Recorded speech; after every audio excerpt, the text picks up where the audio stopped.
Very interesting research, and once again, your paper was very interesting, to read. So, can I encourage any of the attendees at this breakout to put any questions into the chat? And what I might do is ask Riol first. Riol, your presentation effectively about the Indian construction industry. So, how would you best describe the use of BIM in India? Okay, if we if we look at the current status of the BIM in India, so when we talk about a majority level of BIM, it varies from level 0 to level 3. So if we look at the current practices which are being done in India with respect to BIM implementation, there is not a mandatory being mentioned in the contracts that they have to implement BIM. So I would say it's just a maturity level of 1, or initial level of level 2 maturity is there in India, because recently there have been few projects which are big infrastructure projects where majority of the tier 1 contractors which have the capital to invest in the technology, and they know that this BIM technology has given them a good return on investment, or they are also aware that in the coming future this technology will be sooner or later this will be made mandated by the government, because it has a lot of advantages, as various countries have already made it mandated. So I think that it's in an initial phase, but we are moving forward towards, because most of the big projects like airports, the metros or the highways, in such projects we are implementing BIM, but I would say it's not being made mandatory by the government yet. It's not. And you mentioned the national infrastructure pipeline there in India. We have a similar program here. We have the National Development Plan, and we have a pipeline of infrastructure projects as well. Would you have the similar challenges in India with maybe cost overruns of large projects? And as a consequence, maybe the government of India want to try and bring in a package of reforms to try and make it more, provide more efficiency, and that building information modeling is part of that solution. Yeah, you're right. As I've already mentioned in the slides also, like, we have, I have mentioned about like 1,500 projects were there, which were valued above, 1,000 crore in India, and around, 50% of them were facing either time overrun or cost overrun. But as you are also aware that, India has been come up as, 5th largest economy in the world recently. So, the government of India is pushing technology, and infrastructure sector is one of the important sector which contributes mainly to GDP of Indian sector.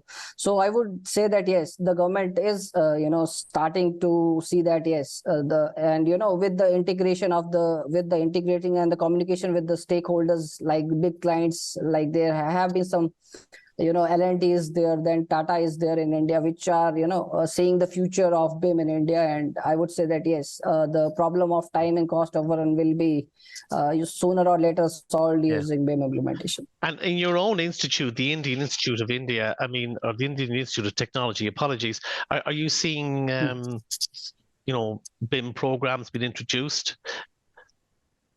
Yeah, okay. There are a few of the IITs, like the Indian Institute of Technologies in India, that have started to implement, BIM. Initially, like, 4 to 5 years ago, the BIM was, concentrated to, the people or the students who are doing, architecture background.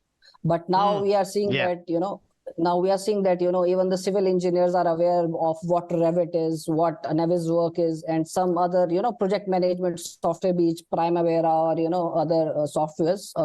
So I would say that, yes, the IITs and the NITs, the National Institute of Technology, have started to implement the courses related to BIM and, other Revit, and Tekla is there. Like, so they have started to implement in the course curriculum as well. Yeah, and would you agree, or would you resonate from my earlier presentation that the Nordics would be the leaders in the world?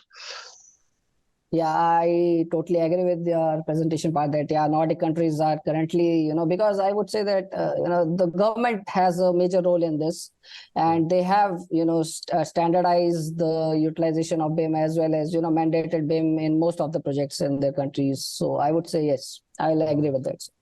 And my last question to you, again, please, if the audience are with us, put your questions into the chat there, because 2 very interesting presentations. What do you see as the main barriers to adoption of BIM in India? You try and with respect to India, I would say that, sir, low return on investment, the fear of low return in investment, and the high cost of technology. Currently, you have to buy the licenses, you have to buy the model. If you are moving from if you have designed a basic 3D model, you need a low hardware. But when you are adding more details into a model, when that model is moving from 3D to 4D to 5D to and further dimensions, then you require to invest in hardware as well. And I would say that the cost factor and the role of government, because currently there is no mandate from the government. So these two factors, I would say, that are the major barriers in India. Yeah. Absolutely. I mean, in order to encourage or motivate the industry to use these technologies, you have to have a requirement for it from clients. Right. So if clients aren't asking for it, i.e. the government, then why would you bother? And also the cost. It is a significant cost, is it not, to purchase some of this software? And whilst BIM is part of the whole kind of digital ecosystem, it is costly to invest in software and training. And this is where the government, for example, in Ireland have, in fairness to them, introduced through, the SkillNet program, the HEA, Enterprise Ireland, they have and are helping companies to augment the cost, But I spoke a lot about return on investment. I mean, it's very hard for SMEs to see that, no? Right. Quick question, your SLR, excellent, well done on your systematic literature review. What search engines did you focus on when you were looking for your information? So basically, I focused because I have to prepare a report in a quiz time. So I focused on Scopus database, which I use basically. Yeah. So since if any young researchers are listening in, the Scopus platform is really one to focus on. Thank you so much. So over to Ken. Ken, very well done on your presentation. You talked a lot about information management. Now, when I hear about information management and storing information management and so on, I think of the common data environment. Am I right? Is this really what you're talking about? Yeah, because whenever you store the data going into the common data environment, and only the responsible persons should attach to that kinds of common data environment. For the BIM models management, I already highlighted in my article, because at the start of the earlier phases of the project phases, because you have to control who is the responsible persons, like that kinds of to manage the kinds of BIM models. Otherwise, all the people are going into the common data environment and sharing, updating all the data information. They are not aligned with the project scope, and then all the people are not sharing mutual concept related to the project goals. So it like rubbish in and rubbish out. So at the start of the project, at the earlier phases of the project, who is the responsible persons to goes into the kinds of common data environment for BIM models management should be allocated at the early phases. And is this why we're seeing more and more, the role of the information manager and information management being really the key to all of this? I mean, Leon earlier this afternoon spoke a lot about open data, open systems, IFC, and so on. And of course, these are technology agnostic. This allows you to transfer data between different platforms. So should your solution, and I know you're working through your solution, should it be an open solution? Or because we know that there's a lot of proprietary platforms and CDEs in the market, do you think the solution is that it's open and that it uses open information standards? Or is that important, do you think? Somehow it's quite is important, but what I mean in my paper is highlighted, even it is open standard, and the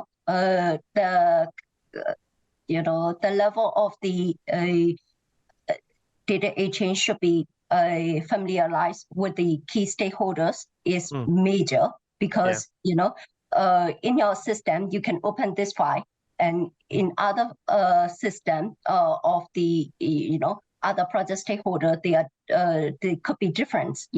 So if it is like an open access format, so it is easier to open like a cloud-based system. So so they can access easily. Another thing is what I would highlight that I already mentioned that who is the information manager only access into the kinds of open data environment, or who is the responsible person for the civil drawings, and who is the responsible person for the architect drawing and MEP and other things. Otherwise it will be like information is disruption and then misunderstanding between the project stakeholders. It will also affect into the project delivery in poor communication between them. Yeah, and of course, if you're going to be using email in parallel with CDEs and other platforms, it just gets complex, doesn't it? So maybe the message is that, if you're using a true collaborative platform, a true knowledge management platform, that you stay within the single platform for that project.